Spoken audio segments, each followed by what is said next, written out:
Eden. Brock. I think to wrap up season 1, we need to go back to one of my favorite things that we ever did was I just need an answer, not a history. So I'm gonna just list off a lot of things, pop culture based, personal preference based. First thing that, shoot from the hip, but keep it brief. Sure. Yeah. Sure. I can't even answer the question with one word. Yes. Okay. Here we go. What do you think of Nicole Kidman's lion mane hairstyle every time she steps on the red carpet? Pass. Do you think that when she's getting, styled for the awards, her stylist looks at her and goes, I've got the ticket. That's what we're going to do. Okay, I think that's what happens. I need to, you've just really quick, describe this hairstyle to me because all I picture is the AMC. The Golden Globes were last night. She was slicked back and it looked like she had the biggest bump it that just went, pff, and it framed her face like a lion's mane. What do you think? I think go for it, girl. Yeah, fantastic. You go. Did Tom Holland graduate from snack to a full-blown meal with his recent Men's Health magazine spread? I don't know. I'd say he's still maybe a bag of Cheetos. Okay, speaking of snacks, sweet or salty? In Tom Holland or in life? Just in life. Oh, salty. Okay, ooh, yeah, who goes for a sweet snack? Me. What do you think the winner of the Timothée Chalamet lookalike contest is doing with their $50 cash prize? Is that a thing? Yeah, I think they just need some light wispies in their facial hair and they're fine. Okay, while the streamers are at war, what brings you peace? You know what's sad? Streamers. Oh. Okay, and do you think the Golden Globes were just being ironic when they had Gal Gadot present an acting award? They did that? They were messing with everyone. I thought so too. Okay, Jeff Probst' inability to shut the hell up during a Survivor challenge. I love it. Oh my God, live for it. Oh, what brings me peace? Jeff Probst during every single Survivor challenge. He messes with those people. Oh my God. Oh, what a rough start. Barely from behind. Now you're doing it. Worst start in Survivor history. That's how you do it on Survivor. Okay, what part of your day do you most need Tim Gunn on your shoulder telling you to make it work? When I wake up, when I'm brushing my teeth, but I do need Tim Gunn telling me make it work. Do you still love me even if I can't handle spicy food and will start sweating even after consuming just a zippy barbecue sauce? Is that real? It's real. What do you think means more to Bill Nye the Science Guy? Being presented with the Presidential Medal of Freedom last week or his 11th place finish on Dancing with the Stars? It's Dancing with the Stars, hands down. He got to meet Karen Naba. Yeah. 11th place? Are there 11 contestants? There's 12. What'd you think of Demi Moore's incredible hair flip when she accepted the Golden Globe? I'd say she rivals Nicole Kidman's lion mane. Oh, okay, great. And then after Challengers premiered, how many times a week do you think Mike Faced and Josh O'Connor texted each other saying, wow, we really did that? I mean, probably every day. This one, I need a really quick answer. Is Peloton holding on for dear life? They're still a thing? There you go. What do you think J-Lo thought of Conclave? She definitely thought she was going to watch a comedy, and she was thinking, oh, they need some work. There you go. This needs a punch up. And if being extraordinary drools, average... Rules! Oh! Wow, that's our episode. Oh my God. Thanks so much. We'll see you after our break. So average, it does rule. And we're recapping 124 average rules, aren't we?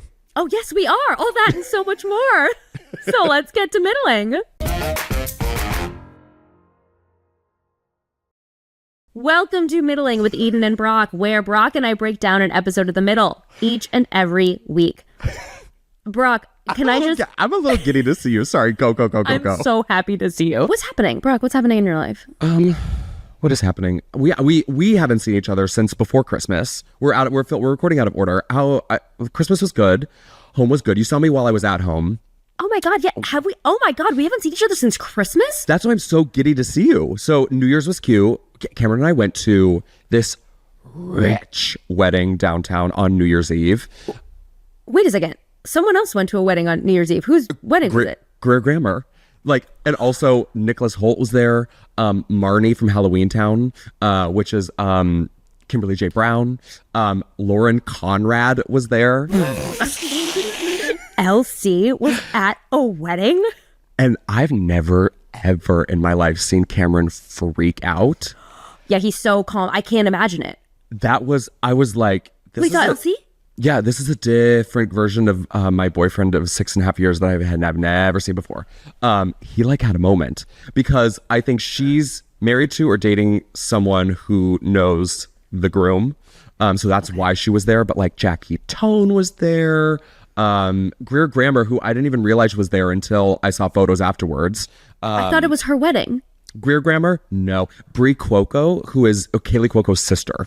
Oh, okay. Yeah. Got it. And so it was sponsored by Entertainment Tonight and Taco Bell. It was in, you watch Selling Sunset. You know that huge cathedral that Christine got married in like season 2 or 3 downtown? That red wedding. Oh, yes. It was the same venue that they got married in. And I was like, it was insane. It was incredible. It was fun. It was nice to have something to do on New Year's because I'm not a person to like go actively seeking New Year's plans. No. If I don't get invited somewhere, I'll be on the couch and asleep by 10. But if I have somewhere to go, I love it. What'd you do? Okay. First of all, we were supposed to have a New Year's Eve wedding. That's what we were planning. Oh, pre-pandemic? Of 2020. Great. So we were like, oh, it's not happening. We just did, July 2020. We were like, this. Backyard masks. I saw the photos. Yeah. Yeah, you saw it. So anyway, so the point is, every time I hear about a New Year's Eve wedding, I get a little bit like, we could have. And maybe we'll do our 10-year renew vows. I don't know. Yeah. But now, what you just described is what we did. We now have a tradition because we did it last year and we did it this year also. We just went to dinner at Nick's cousin, his and his girlfriend's house. We literally just like, after we put the kids down, we have dinner like at home with them. Yeah. They make an amazing dinner. They have this really, really, really wonderful house. Like just like one of those houses in the Hollywood Hills. Yeah. You know what I'm talking about? Of course.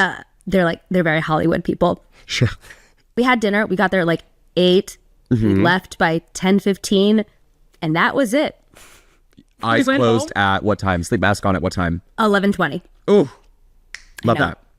Love that. And the thing is, I did wake up at midnight though, against my will because of fireworks.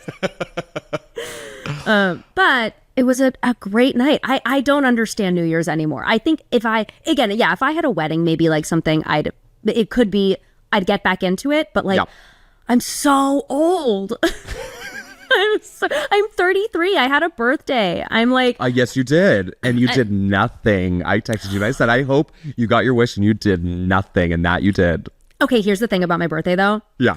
I did do nothing, and I did at the time. I was like, "Yes, this is what I wanted to do. Everything's fine." But the truth is, this year's actual birthday was a total bust. Oh, wait, in what way? I was sick. Yeah. I was so sick. Like I could not get. Like I did nothing, but it wasn't voluntary. It was like I had to nap and stuff. But we just decided one day, let's go to Santa Barbara. Let's just do it. And with the kids. Yeah. We went to Santa Barbara, I was like, this is my real birthday. Oh, good. Did you spend the night or just spend the day? No, we just spent the day. We left. It was fantastic. We left early. We had left the dog with my mom and we went to the Sea Center. Do you know about this? No. It's just like an adjunct of the Natural History Museum. Oh, sure. Where you like can pet little baby sharks and stuff. Oh. You know what I mean? And you can see like starfish. Yeah. And then we just like walked around Santa Barbara with the kids, and there was this amazing park. It was just like, that was the birthday that I wanted. We did something, but didn't really do something. And it was just, it was perfect.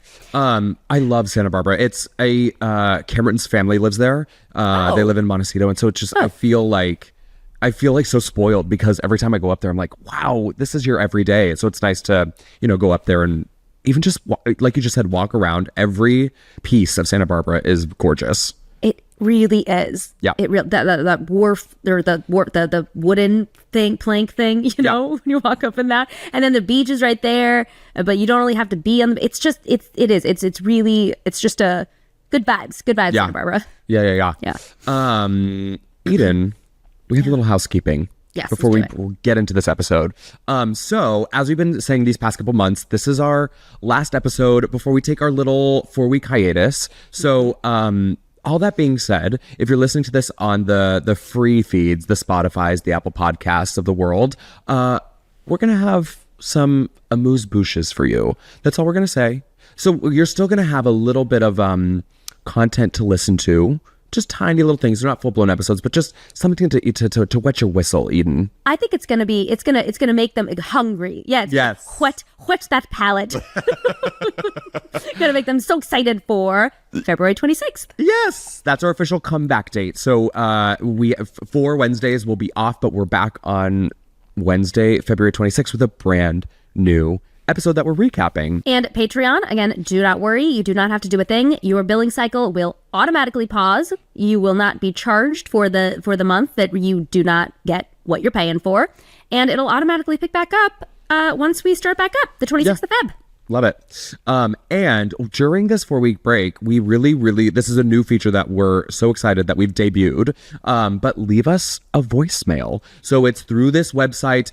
The link to leave us a 90-second voicemail, because honey, we're keeping you brief, is going to be, it's available in the link tree in our bio on our Instagram. Middling Pod is our handle. So go there, click the link, a new page will pop up. You'll see all the different things you can click the voicemail one.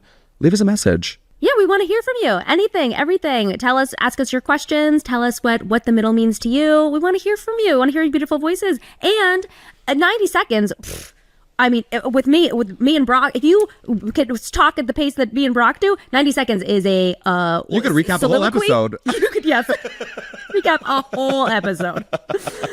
So we want to hear. Oh, Eden, let's do some middle minutes. Final one of season 1. Let's do it. Okay, so we have episode 124, Average Rules. Parent-teacher conferences cause Frankie to worry about the kids. In them, she's told Axel is gifted, but not applying himself, that Sue's teachers still don't recall her, and that Brick may have to repeat the 2nd grade because he hasn't returned over 30 books to the school librarian. Betty White, multiple-time Emmy Award winner. Sue is excited to be accepted on the school's cross-country team until tragedy strikes when a deer runs into her and hurts her legs, forcing her to walk on crutches for 5 laps. I know you got stories. I really do. I said this off mic. This was a very emotional episode for me to watch. I have not seen this since it aired. I have a lot of thoughts in a good way. In a good way. Okay, like good. Emotional in a good way. Not in a just like, whoo, I had to like exhale after this. So I have some thoughts. I have some stories. Yay. Mm-hmm. This episode was, of course, written by the fabulous Eileen Heisler and Deanne Helene, our creators, our fearless leaders. I think all the finales were written by them. I think so. I think so. Yeah. Yeah. And after a while, finales were starting to be directed by Eileen sometime down the line, right? She liked to, when she directed, it was always the last episode of the season if she chose to direct. Yeah. Yes, it was. Those episodes, oh my God, I can't wait to recap one of those episodes, because those episodes, I will just say this right now. Once she did start to direct, those episodes were the fastest, most efficient episodes, because there was no one else to go to. Right. The decision maker was right there. Yeah. So like, it wasn't like, well, let's just get this like angle of coverage because we're not sure what Eileen's going to want. Like, we're not sure. It's like, no, Eileen's there. She knows exactly what she wants. We got it. We're done. Like, we don't need to get options. It was fantastic. And of course, can't forget, directed by Wendy Stanzler. What a gem. We've talked about her before. This was a beast of an episode. Yeah, she did great. And we have her kind of in our back pocket. We've contacted her. We're going to have her on sooner than later. Yes. Maybe in the first couple episodes once we're back. I'm excited to talk to her. She did a couple episodes in season 2. Oh, good. Yes. Okay, guest cast. Betty White as Mrs. Nethercott, Blaine Saunders as Carly, her 4th episode, Kiva Jump as Mrs. Thomas, Brick's teacher, her 3rd and final episode, because, spoiler alert, Brick does move on to the 3rd grade, so no longer the 2nd grade teacher. Andy Milder as Principal Sholin, Greg Cromer as Coach Emerson, his first of 3 episodes, Dale Raoul as Axel's guidance counselor, and Mary Passeri as Mrs. Seabrook, Sue's teacher. This aired, final episode of the season, May 19th. I want to say iconic, May 19th, 2010. It's crazy because we stopped filming so close to this date. Like, we crunch up as the season goes along. We start so much further away. Like, the turnaround time from when we film to when it airs at the beginning of the season is so much closer. The buffer isn't there as much. The buffer. Yeah. Sorry. When we start filming, it's there's more of a buffer. Right. And then as the season goes along, it's way less. So crazy to think. May 19th, 2010, 8:30, 7:30 Central, as always. This was this is our final time at 8:30, 7:30 Central on Wednesdays, starting in season 2. That's when we went to 7 and stayed. Whoa. And we stayed there through the end of season 7? Is that true? And then season 8's when we jumped nights to Tuesdays. So this was like, because also I think a big part of it too, which I always knew, but then even like some of our directors and like industry people we've had as guests have said, switching around times and days can sometimes be the death of a series because audiences don't know where to find it, doesn't fit into their normal schedule. So I do credit good writing, good acting, a good show, period, that we had being attributed to our success, but also keeping us on Wednesdays at 8 for all that time also didn't hurt us, that's for sure. Yeah, absolutely. Yeah. Absolutely. I really have, I've rewritten history. I remember it being at 8:30 all 9 years, but no. I guess I stopped watching, so what do I know? Yeah. You would flip on the channel, you're like, why is the Goldbergs on? Yeah, maybe that's why I didn't watch it. I like to say, like, no, I couldn't emotionally, but I just like was so inept. I was like, it's not on. I guess it's not on anymore. I guess not. I guess we're off again this week. Yeah. And we jumped, right? We jumped. We had a lot of, it was 7.56 million. That's good for us. Yeah, it is good for us. Good way to finish. Yeah. Okay, top movie of the week. We had Iron Man 2, second week in a row. It was the same as last week. And then since this is the last episode of season 1, we have that, that summer break before we pick up for season 2. These are just some of the highlights of the movies that came out over the summer that were number 1. Toy Story 3, Twilight Saga, Eclipse, and Inception. Inception, that was a huge cultural. I mean, that's not when Inception came out. Inception has existed since the dawn of time. 2010? No, it didn't. No, that's way too recent ago. Top song of the week, Not Afraid. Oh God, by Eminem. That's cringy. I need a month break. I can't after that. I didn't go. Other number 1 songs that happened over the summer. Oh My God by Usher, California Girls by Katy Perry, which was the majority of the summer, and Love the Way You Lie by Eminem and Rihanna. Wow, these are some bangers. California Girls, also known as TikTok by Usher. Yeah, that just stayed and stayed and stayed and stayed. Yeah. Okay, so I think that's all we got for our mid-mins, our final mid-mins of the season. Yep. How about, are we going to break down this episode, Brock? I would love to. Okay. I have a question for you, Eden, before we even start the breakdown, because as I was watching it, actually was towards, and maybe this ties into what you're saying with like your emotional stories and stuff, when I was watching you with the crutches in that final scene, and we're like brings it all home in a very nice way. I thought it was a wonderful way to end season 1. What were the emotions walking into the final episode of a season that's been successful, that's been impactful in your life financially, career-wise, a character you love? Like, what's that feeling at the end of like season 1? It's that honestly very similar to the end of the actual series. Wow. Because season after starting maybe at season 2, really season 3, but like we didn't know. We just didn't know we didn't know if it was going to get picked up again. You did though. We did? Mm-hmm. You got picked up. Season 2 got picked up in January of 2010. So like in the, I don't know, back third of filming season 1. So you knew before you were going into break. Is that real? Are you sure? Yeah. Okay. Whoa, really? Yeah, and I also remember too, because I was doing the table read for the Funhouse that same week that it was announced that you guys got picked up. I do remember that like sense of renewed energy. So okay. So this walk me through. I cannot believe wow, there is such revisionist history happening. And it must have been just like, maybe it's that after season 2, I knew what it felt like to film a season and then go back to like, it's like starting a new school year. Right. Maybe because I had no idea what to expect. I didn't know what this, like I got so used to filming a season, going on hiatus, doing my thing, coming back. It was just like a routine.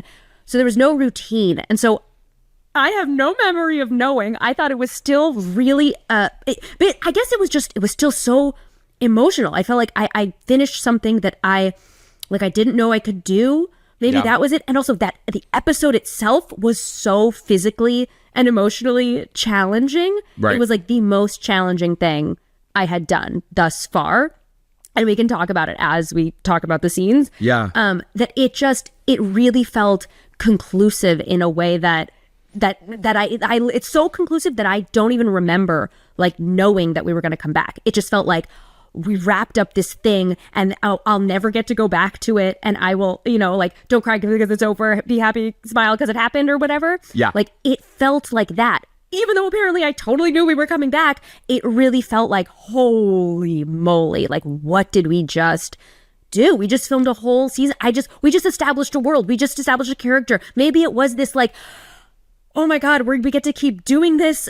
It felt really, really, it didn't feel trivial to me. Yeah. Well, I mean, emotional. even if you knew that it was, I'm guessing, even if you knew that you were coming back, it's still leaving after a season, because you at this point in your career, you hadn't done more than one season of something, correct? I had never done more than 11 episodes, isn't it? Yeah. So I feel like also too, that has to be like, you don't know, even if you do know that you're coming back in like, I don't know, August when you're filming again for season 2, you don't know what that feels like to like leave for 4 months and not see the people you're seeing, 5 days a week for multiple hours, for 12 hours a day. Yeah. To like leave that new normal. And of course it's a high. You just finished something you're super proud of and you executed really well and fans are responding to, and I understand that.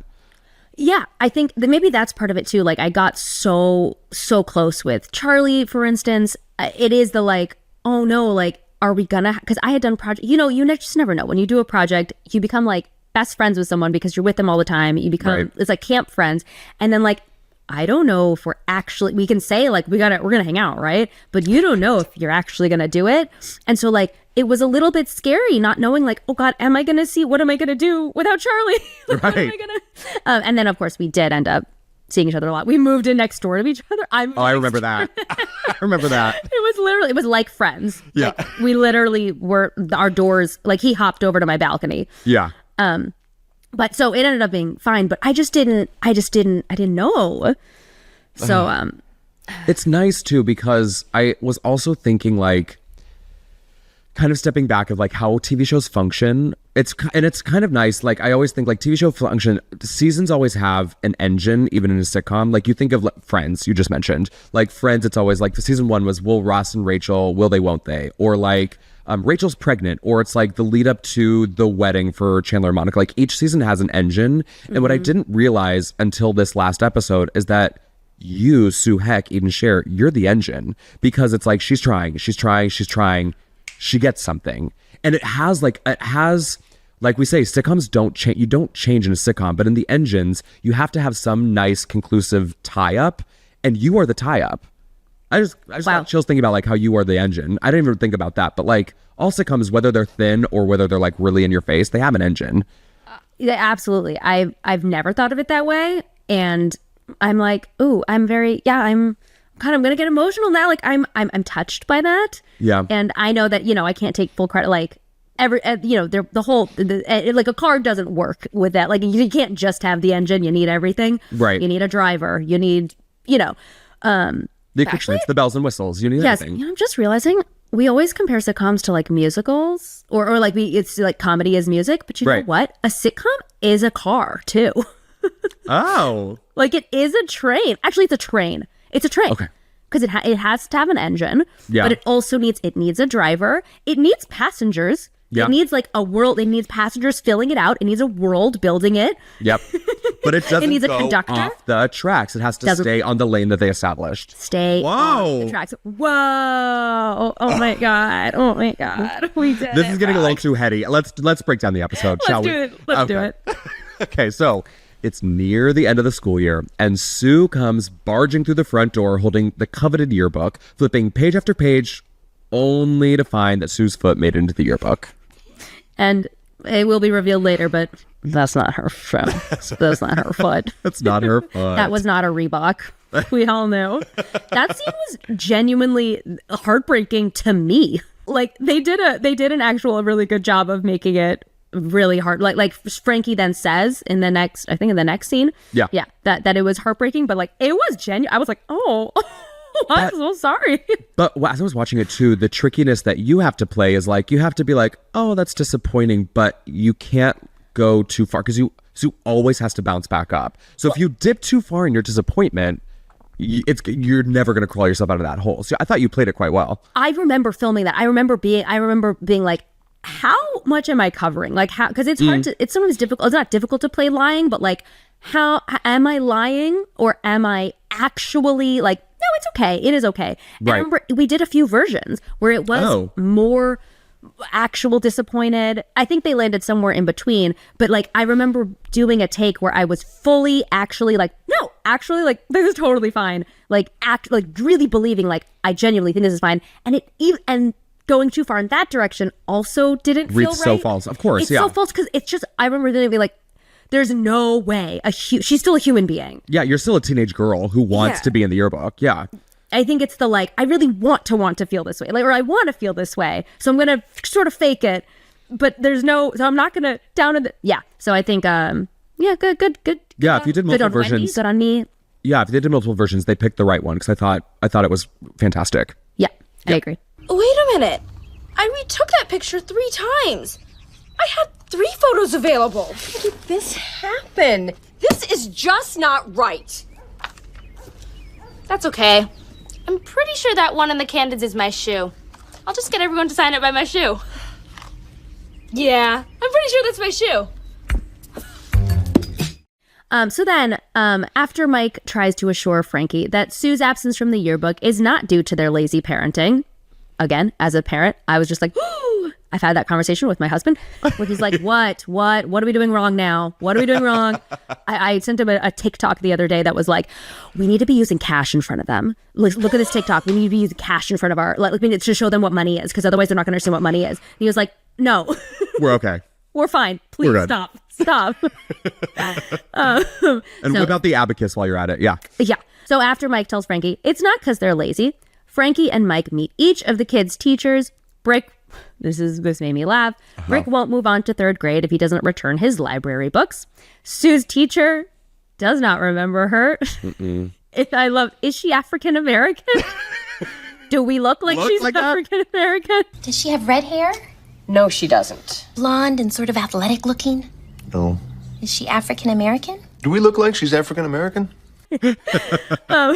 And Axel tested as academically gifted in his aptitude test, but he's Axel. He's performing way below his potential. Again, having not remembered, I don't remember this episode. Or I don't remember, especially I remember this episode vividly for the stuff that I'm in, but I didn't remember the plot. I was like, I totally bought it. I was like, oh, that makes sense. Because Axel is smart. Yeah, like, of course. He's like, because if you can cheat your way, like if you can be crafty, you're a smart. I was like, oh yeah, I totally buy this. I totally buy that he's just not living up to his potential. Yeah. You know what I thought about too is what I liked about this, and Eileen and Deanne do it wonderfully, is that every single child and Frankie and Mike, everyone had a well-rounded storyline. Because sometimes inevitably a kid is tacked on, and that's okay because they're filling out another storyline or whatever. But each kid, and as a result, each parent, because Frankie's attached to you, Mike is attached to Axel, Brick's attached to Betty White.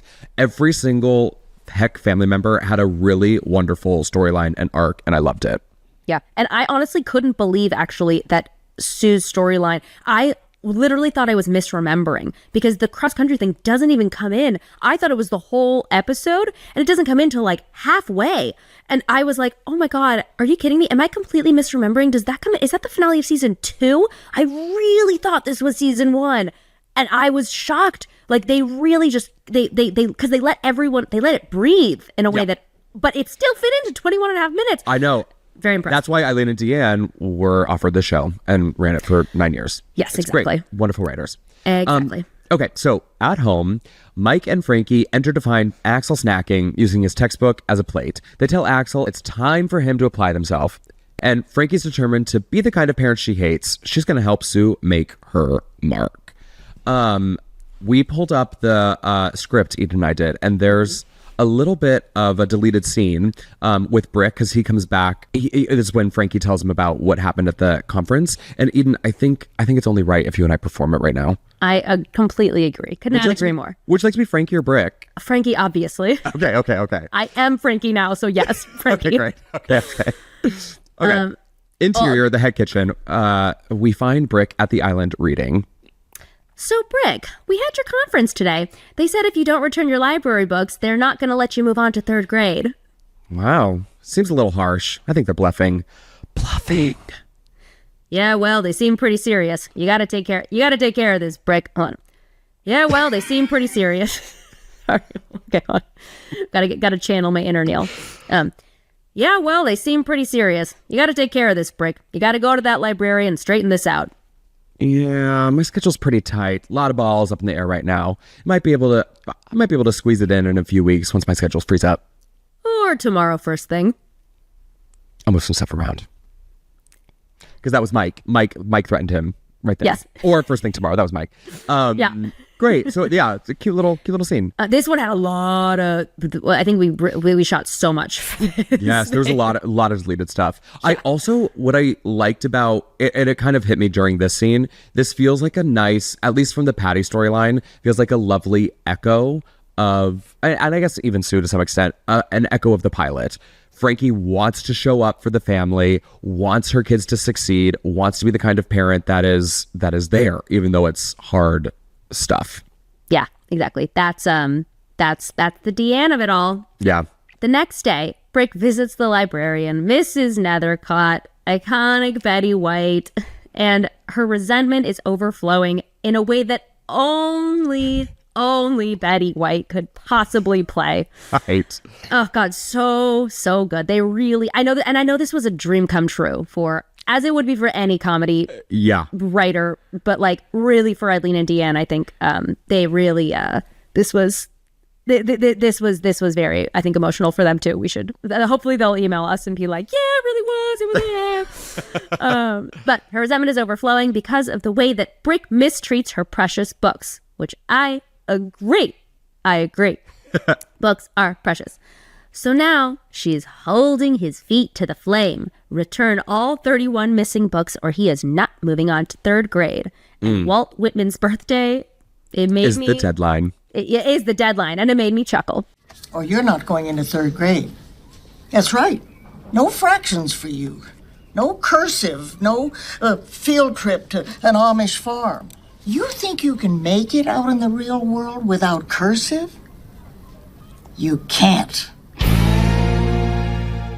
The thing about Betty White, and I'm curious if you have any stories, but like the thing that I know, and I wasn't even there, because the stories of her and how lovely she is, they stayed in like the presence of the middle cast and crew, and they're just like, oh, let me tell you about my Betty White story, and just like everything that, because in pop culture, I think everyone thinks of her as sweet and kind and wonderful, and guess what? She's all those things. Yeah, she really was. I've got no tea about Betty White. Yeah. Like I didn't work with her, right. But I visit set. It was obviously a very big day when she was there. So I think there was obviously, set photographers. There were a lot of people there, but they made exceptions. Usually it's like, if you're not working that day, like you're going to be in the way. Right. And I think they made exceptions for Betty. They're like, yeah, come, you have to meet her. Yeah. So I visited and then I met her. She was just everything you'd expect her to be. She also was so deeply sharp. That's literally what I wrote on my bullet point, is that those lines we have the script. They're word perfect. Yes, she memorized. She was, I mean, like, obviously she's a pro, but like that I am 33 and I am like, and I'm like, I've lost it. So sharp, so it must just be, it was really, really something to watch. Her and Dick Van Dyke. These were like really, what is it called? Like linchpins in my Middle experience. Yeah. In my acting world. And it's from like even like an editing perspective. I can now, maybe not to the naked eye or someone who doesn't really necessarily know TV, but like you can tell if editing is happening to help the actors out.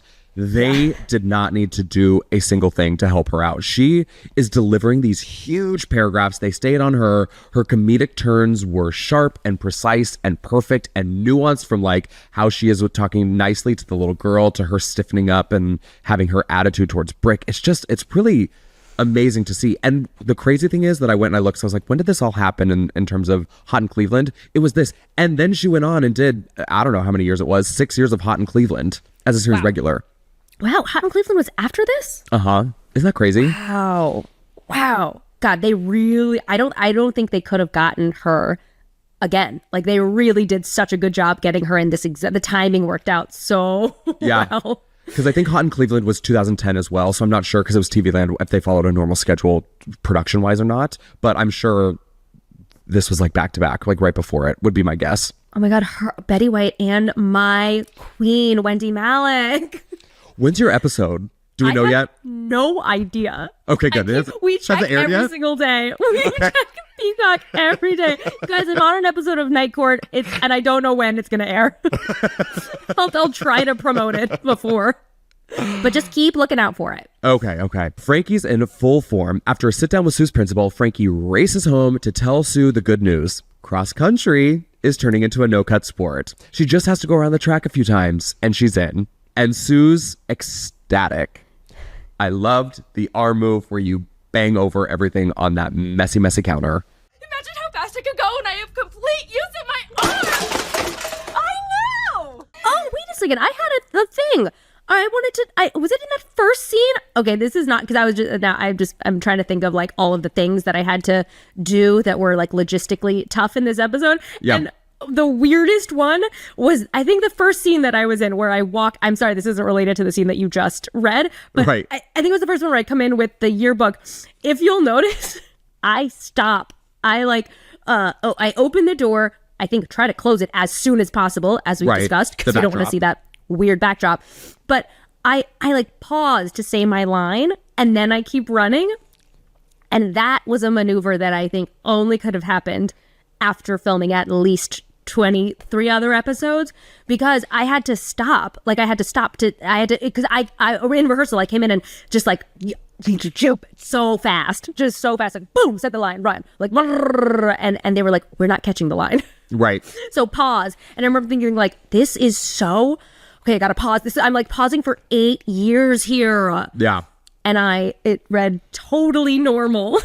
Well, it's some of that stuff too, like you'll notice a lot of times, like when the door closes, a lot of times they do it in between sentences so that you're not doing it on your line. And it always, as the actor, feels insane. Yes. But like, even I remember from a few episodes ago, Alexa Penavega, when she walks in to have dinner with you guys, she says some sentence at the door, closes it, steps in, wait till it closes, and then continues to talk. And it almost happens, it helps with the rhythm of it. But like, as an actor, I know how weird that is to feel like you're just cutting yourself off at the knees when you're on a roll. Yes. But and it's fine. I think that is part of being, when people talk about like the smooth, and people talk about like, wow, what a pro, or wow, what a they know what they're doing. For instance, Betty White, it's all of those things together. It's all of the things that you're not thinking about that like you just wouldn't know, but because you've been doing it for so long, you know to pause, because it helps you then form your own rhythm within the line. And so like when you're on set, you can focus on other things because you're not worried about like, can we get that clean? Can we get like, oh, she wasn't on her mark. She needs to like, the turn has to happen here because of X, Y, and Z. It's like those things go into being, when people talk about like comedy geniuses, those things are important too. Yeah. And so it's weirdly, it's just like a weird I don't know. It's just I think about that when I think about being good at comedy. Yeah. Well, I mean, that's kind of because this was my first job. I learned a lot of that from you. I learned a lot of that just by observing on set, because that's not, you don't learn that in acting class. You learn like characterization and this and that and how to audition, but like you don't learn like, okay, you need to fully step in and get the door closed because there's a backdrop, or you need to make sure that you don't do that because that's going to create another angle of coverage. Right. All these like lingo things. I don't know. I was learning it on the fly. I had the best teacher in you. Oh my god! Oh my god! Oh, and we have another Brick and Frankie scene that got cut from this one. Would you like to be Brick this time? Sure. Okay, great. All right. Suddenly, Brick appears in the doorway. Yeah. This is bogus. She says I didn't return Diary of a Wimpy Kid 3, but I know I did. I know because I was wearing my red shirt, and I said, here's the book, and she said, thank you, and I said, no problem. I know it, I know it, I know it.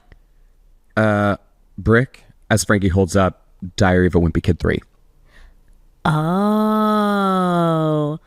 Who was the guy in the red shirt? Oh. Wait. I don't understand that. What? Because she was like, he's like, I know, because I wore a red shirt when I returned it. Oh. And so he's like, oh, who's the guy in the red shirt? Oh, right. There we go. I'll say that line again. Okay. Oh. Who was the guy in the red shirt? Good. I love that. Yeah, there we go. Perfect. I also understand why that got cut. But like, this is our inevitable high. You're about to make cross country. Brick's finding his books, all the things. Yep. And then, when Mike finds Axel half-assing his studying, he is determined to help him succeed. He pulls an all-nighter with Axel to help to prep for his history test. Mm-hmm. Another deleted scene? Oh my God. I know. Do you want this one? I want Axel. Okay, great. So this is when Mike enters the bedroom, and he's trying to get him to study. And so there's a fake out. Axel's like, okay, I'll get going. He flops down on the bed and begins tossing a ball up in the air.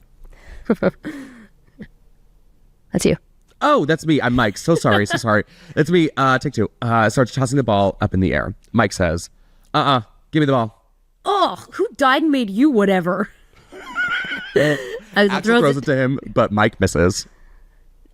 Nice catch. Nice catch. Nice catch. It was a lousy throw. You're old. Admit it. You're old and feeble. What? It was nowhere near me. Try again. He throws it back to Axel, who throws it again. This time, Mike catches it. See? You throw it in my hemisphere, I can catch it. Throws it back to Axel, who throws it back to Mike. Now they're playing catch. Okay, let's see if I can bounce it off the wall and then to you. Okay. Tosses it, hits the wall. Mike catches. Whoa, nice. Okay, this time, off the back wall. Mike throws it back to Axel just as Frankie comes into the room, eyeing them both. Taking a break. About to start up again. She exits. All right. You're going to learn how to learn, even if it takes all night. Okay, yes. That's funny. That is absolutely funny. Yeah. I understand why, again, just to keep the episode moving. So just to keep it going. Just get it going. Yeah. This makes way more sense, though, because I was like, wow, he just really jumped straight into helping him. Yeah. This seems like a tiny bit, not out of character enough to bump me, but like this scene, I understand. This scene makes sense. Yeah. It's 5:30 in the morning, and an energized Sue takes off on her first morning run. It's cut short when she injures her ankle due to a hit and run with a deer. Okay, we have another deleted scene, and I do remember, I unless I'm contriving a memory, I remember shooting this scene. Okay, great. Yes. Because I remember saying this, I think 3 times. I remember saying that, no, I got hit by a deer. So... Iconically. Okay, so I'll play the doctor. We're in urgent care a little later that day. Sue sits on the examining table as a doctor looks over her and Frankie watches. Doctor says, so just to clarify, you were involved in some sort of accident where you hit a deer? No, I got hit by a deer. I don't understand. Who was driving? No. And then Frankie says, no, she was running and a deer leapt out of the woods and the deer hit her. What? How did the deer not see her? Well, nobody sees Sue. Doctor goes, well, looks like you have a ruptured ligament on the upper ankle joint. Oh, God, am I on Grey's Anatomy? Looks like you have a ruptured ligament on the upper ankle joint. You're going to need to stay off it for a couple of weeks. We'll set you up with some crutches. But it's our first cross-country practice today, and we have to make it around the track, and then we're on the team, and then we get our jerseys. Not going to happen today, I'm afraid. Sue looks crushed. Frankie looks even more crushed. Oh, honey, I'm sorry. There's always next year. Doctor says, now, don't be too upset. I'm sure there's lots of things a girl like you can try out for. Oh. Yes, I fully remember shooting this scene. If someone comes back and said, no, this got cut before we went to shoot, I'm going to flip out because I remember sitting on that paper, that crumply paper. Of course. I remember shooting this. It was, when it got cut, I was like, oh.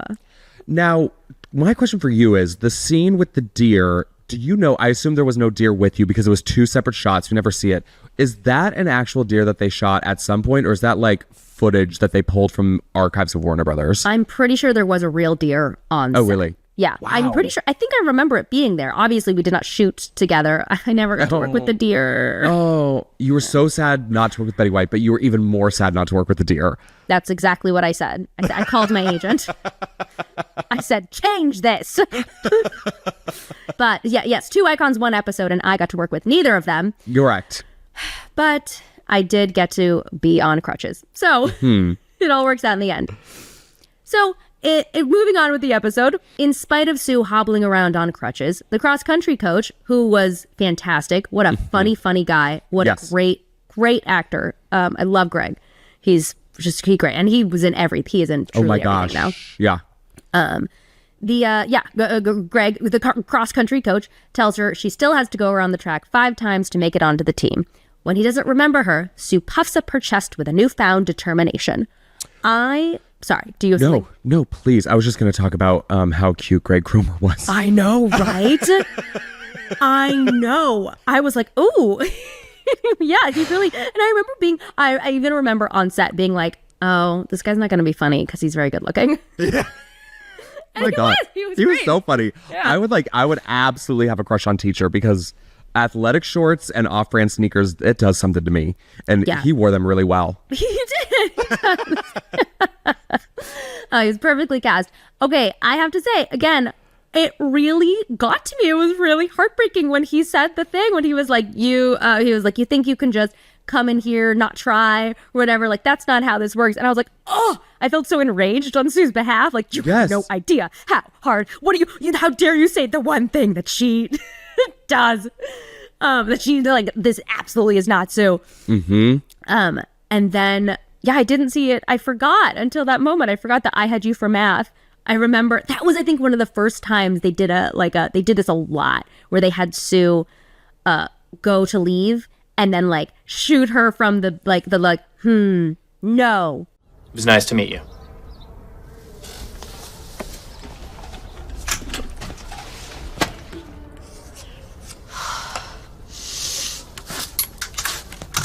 I had you for math last year. Huh?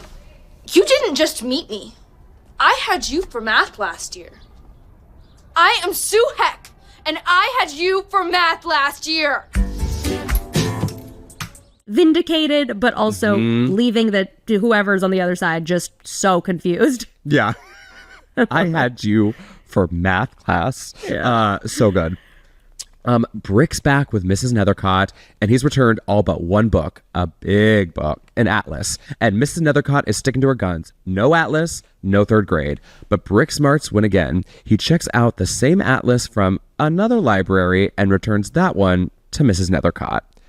And so, can I tell you, because I'm petty and of course I did it. So the first deadline, which you mentioned, was Walt Whitman's birthday.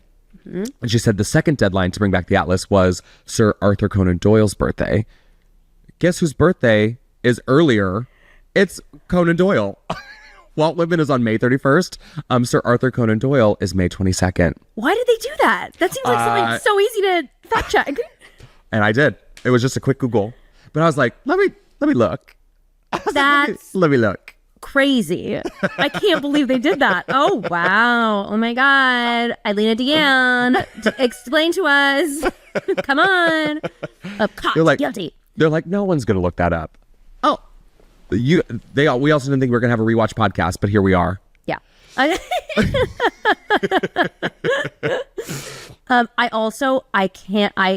think I've contrived this memory. I definitely have. I wasn't there for it, but I really remember. I feel like I can just see I can see it happening. Them having to explain to her. I don't know if this happened in this scene or the last scene. Her whispering, second grade. It's this scene. This scene. Yeah. But I could just picture professional Betty White then being like, so you just whisper, and her being like, okay. Okay. They're being like, I don't understand the joke.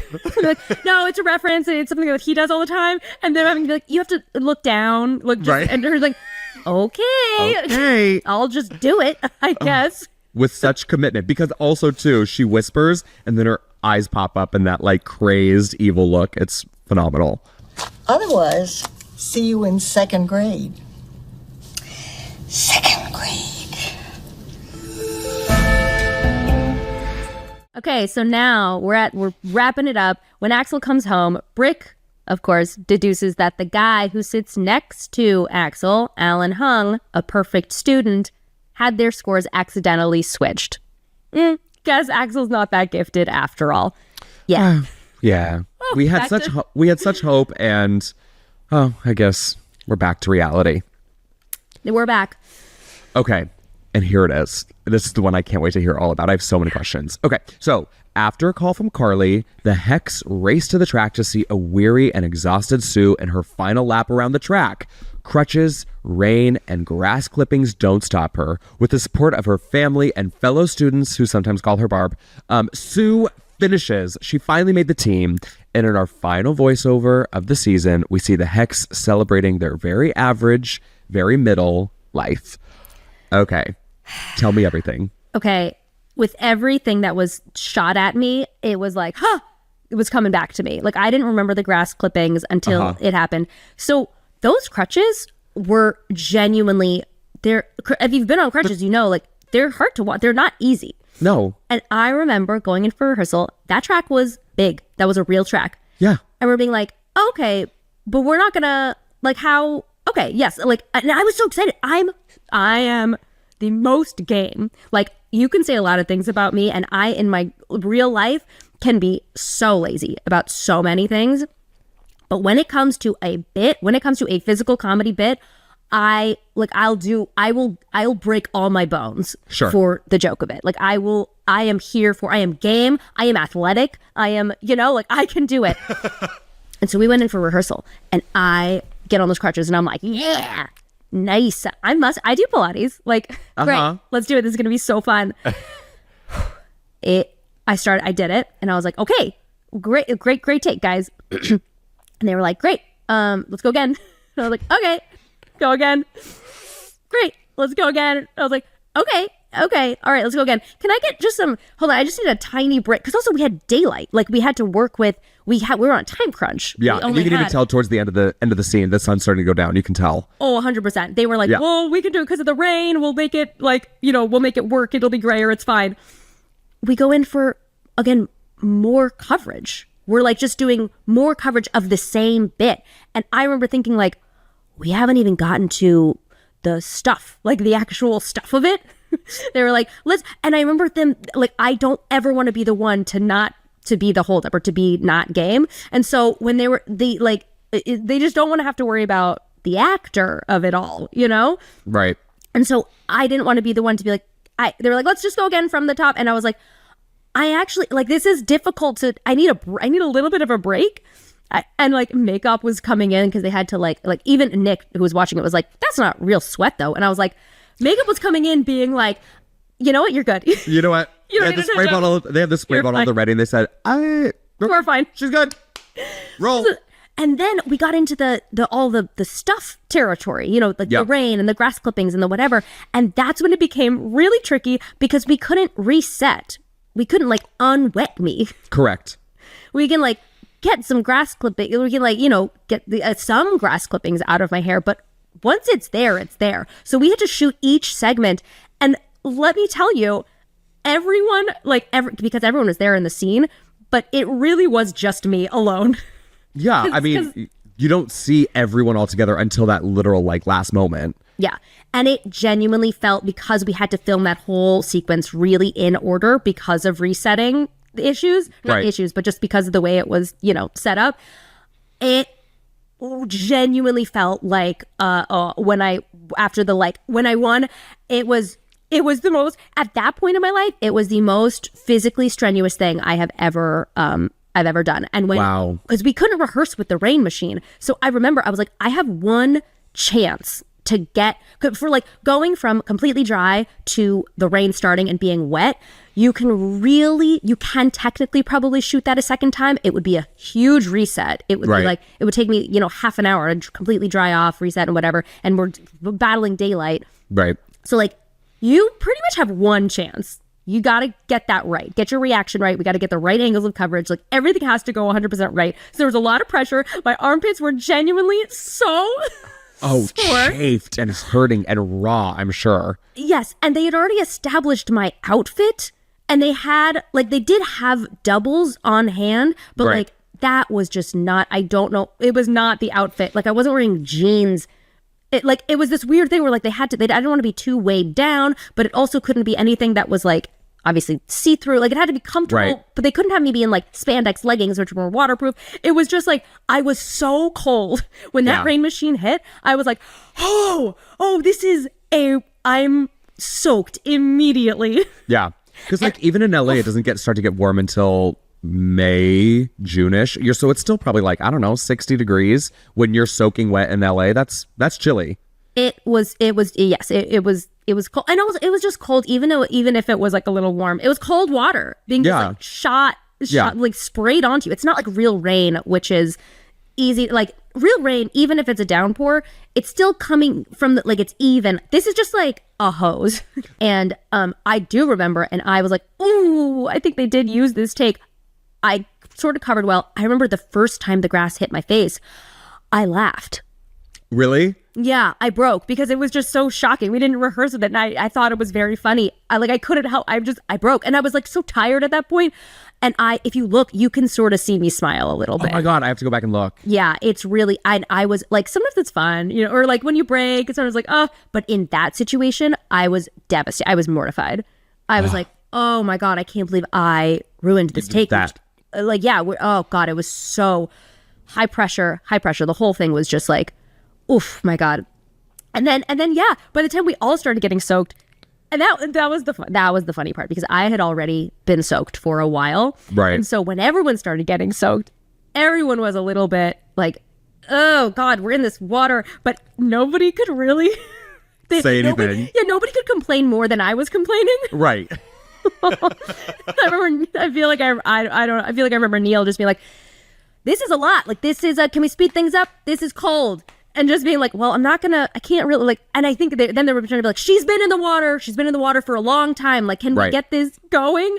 Yeah. Using you as the reason to like, can we hustle it up a little bit? Because also too, if you think about it, they're shooting your stuff and then you're hanging out while they turn the cameras and shoot the group stuff until you are both meeting. So you're soaking, you're chilling, and you're just like freezing, waiting for them to do their stuff is how it would work. Yes. And they couldn't fully dry me. There was no point in drying me off. Right. Because I had to just get re-wet. And so I was just sitting freezing. Oh my God. It was genuinely when we finished that scene, it was like, did we really get it? Are we really done? Did I do it?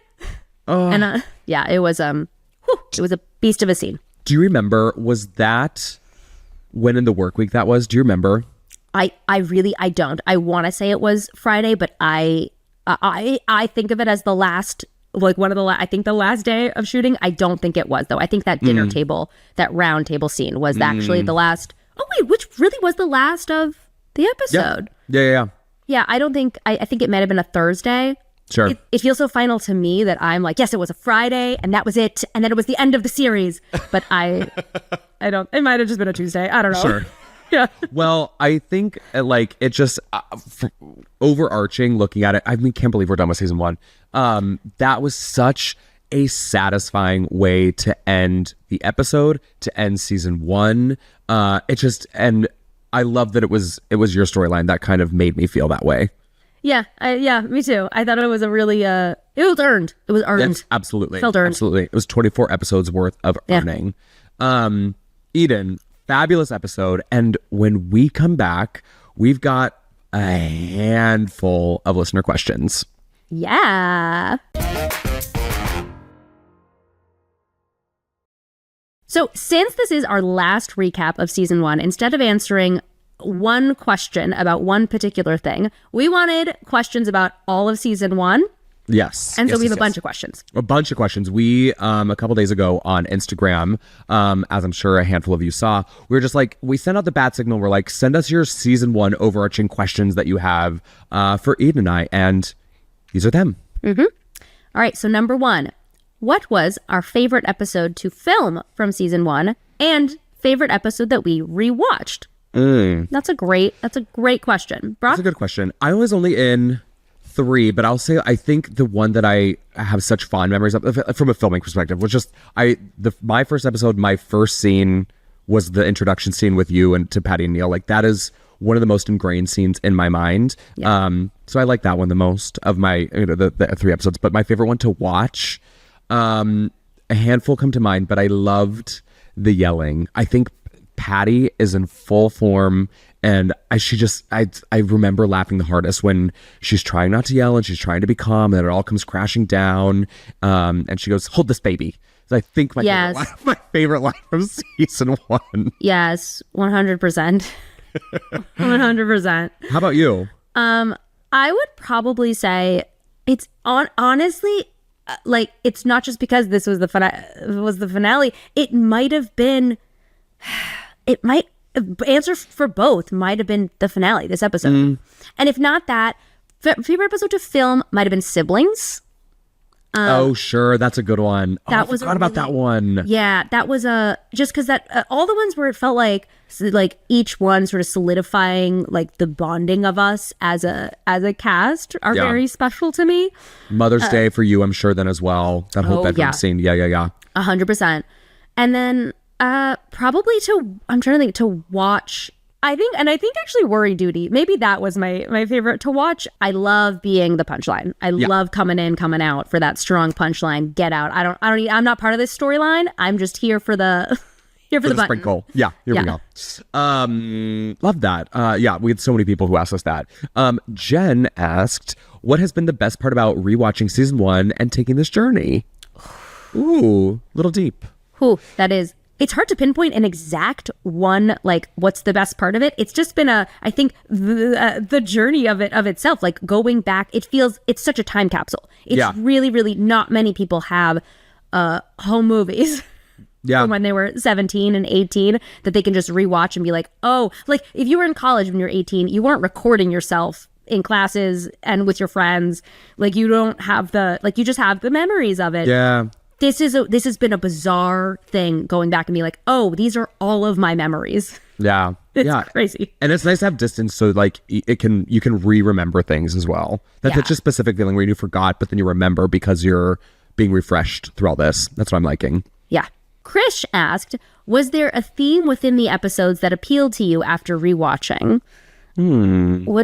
I think I understand that question. A theme within the episodes. Well, I think mine, there's an overarching theme that is very clear if you listened especially to the whole season of this podcast. The big theme for me is that I'm Frankie. Right. Like, whoa, it takes on a whole new, this is a completely different show watching as a mom. I think that's for me too, is that you associate with different characters at different stages in your life. So being able to have a newfound sense of humor with Frankie, from like, instead of laughing at her being like, oh, mom's such a nag, being like, I completely understand why she's saying what she's saying, or why she wants to do such good by her kids, or like, you have a new, fresh POV on the show, which is fun, which I didn't expect. I didn't expect that at all. Yeah, could not have predicted I always sort of heard, because people always say that's the one thing, like, oh, the show is relatable, or like it feels like there's a camera in my house, and I was always like, okay, yeah. If you say so. If you say so. And now I'm like, oh my God, this is line for line the things I say to my husband, and my kids are only 3, and it seems like, oh, it never changes. Yeah. Oh gosh. Okay, so Kellen and Aaron both asked, when did you know you were picked up for season 2? When did you know the show was a hit? So as we discussed earlier, we found out on January 12th, 2010 that there was a season 2 pickup, but then Eden, I like this question because when did you, or if you even remember, like, where you're like, oh, this show is doing really well. Not just like, oh, great, we got some more episodes, but like, oh, this is doing incredibly well. That probably happened around season 3. Really that late. That moment did not happen for me at all in season 1.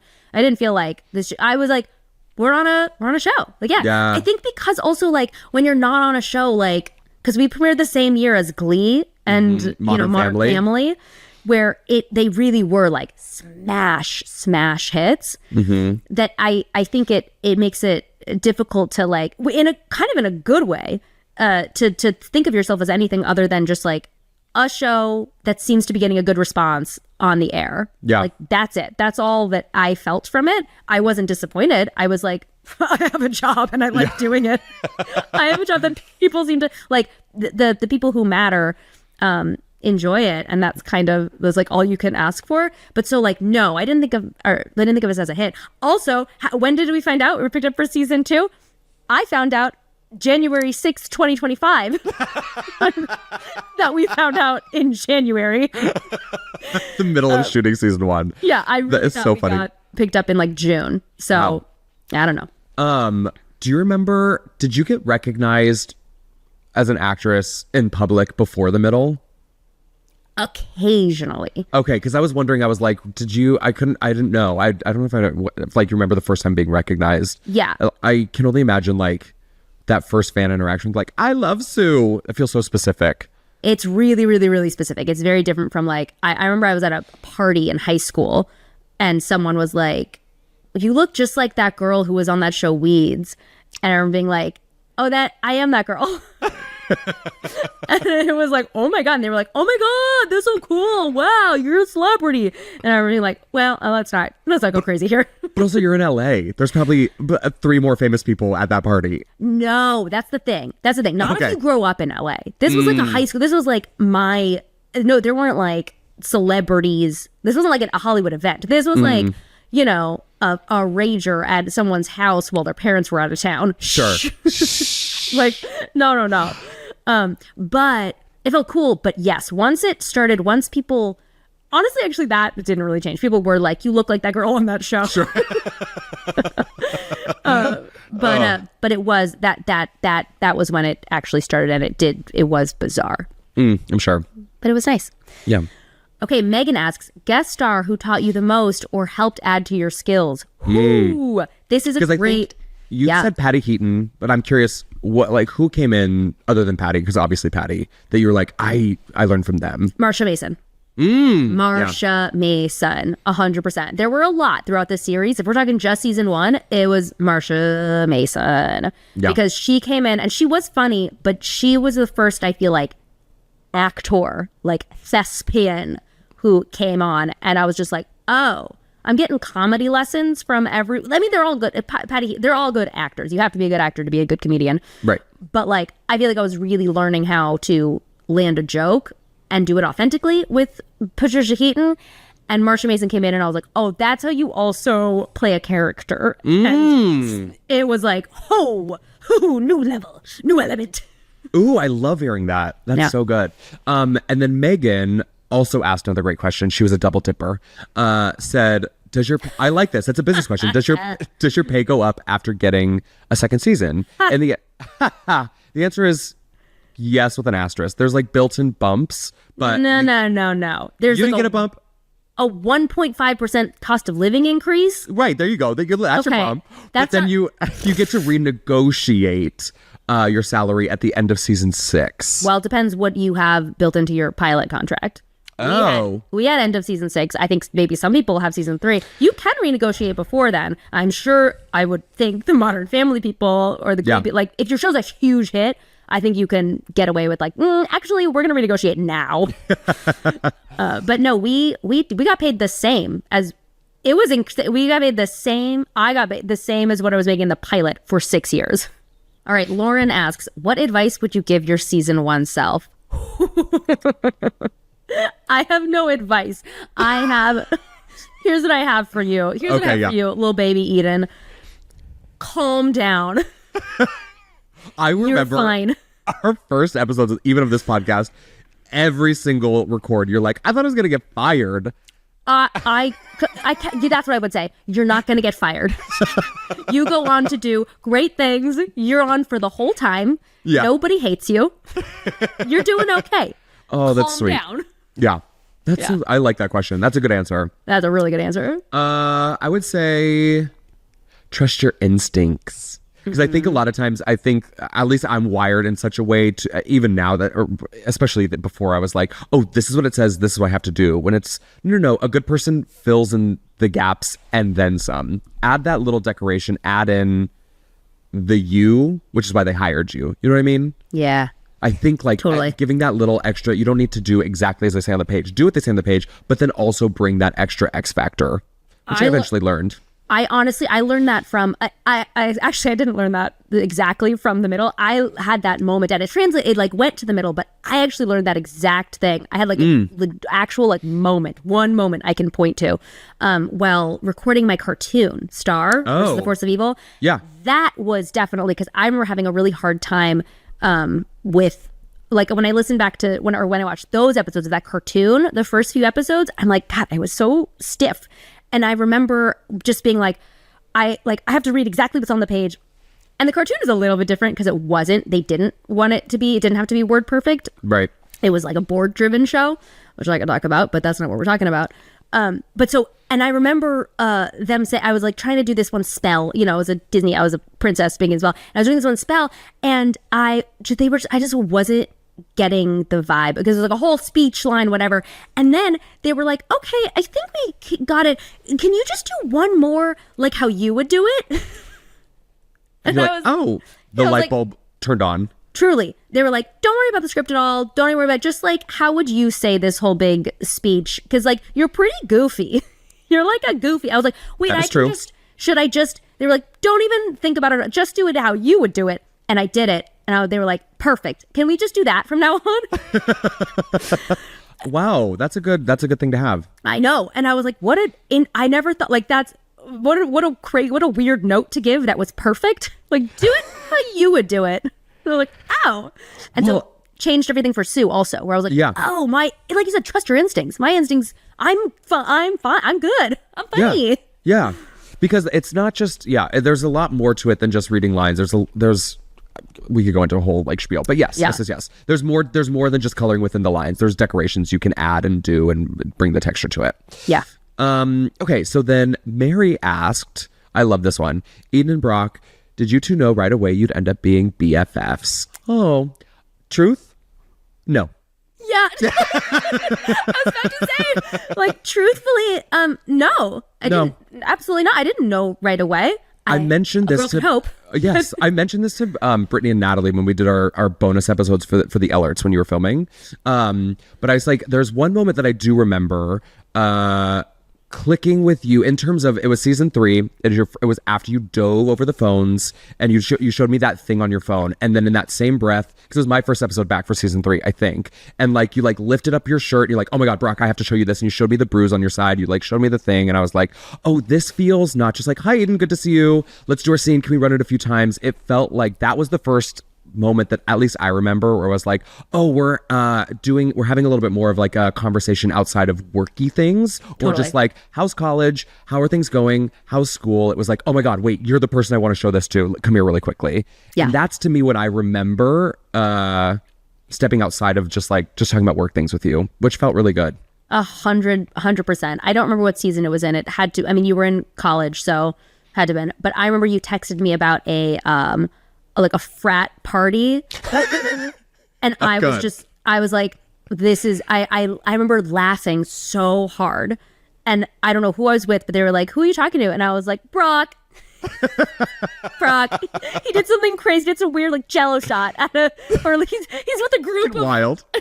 So it was just like, maybe it was just with Charlie actually. And it was the same thing where I remember like, oh, I'm talking to a real friend of mine.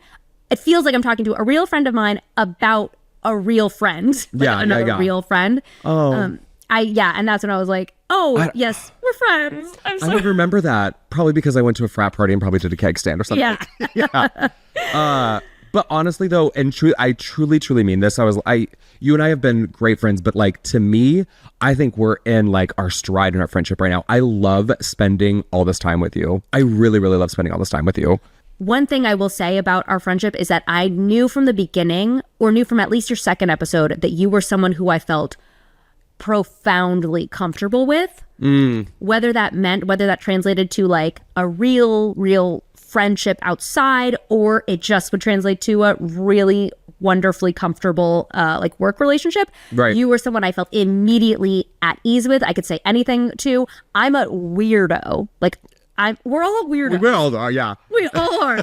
But I remember being immediately like, I'm just going to be so... First time I made some voice or showed you maybe showed you a bruise and I was like, ah. And you were like, oh, nice. I was like, my people. My people. Well, I love you, sweetie. I love you. You mean so much to me. Okay, I don't want this to end, but we gotta end. I know. I guess we do. I will definitely, obviously, I will see you before February 26th. Yes. But we will see you all February 26th for our new episodes. Yes, but keep coming back if you're listening to this on Spotify, Apple Podcasts. Again, still come back here on the Wednesdays. Just a little something for you. Little something. Yeah, to keep you coming back. Yes. And so in the meantime, send us your questions, leave us a voicemail. I hope we get flooded with voicemails. You go to the link tree in our bio. So that link right when you go to our profile. Subscribe to Patreon also if you want some bonus content and extended stuff. We've got it all there for you. Rate, subscribe, do all the things. Do all the things. We love you. I'm like weirdly now getting emotional that we're actually ending the episode. I'm going to cry. We have to end so that I can cry off mic. Okay. I love you. Thank you. You mean the most to me. Okay. Bye. I love you. Bye.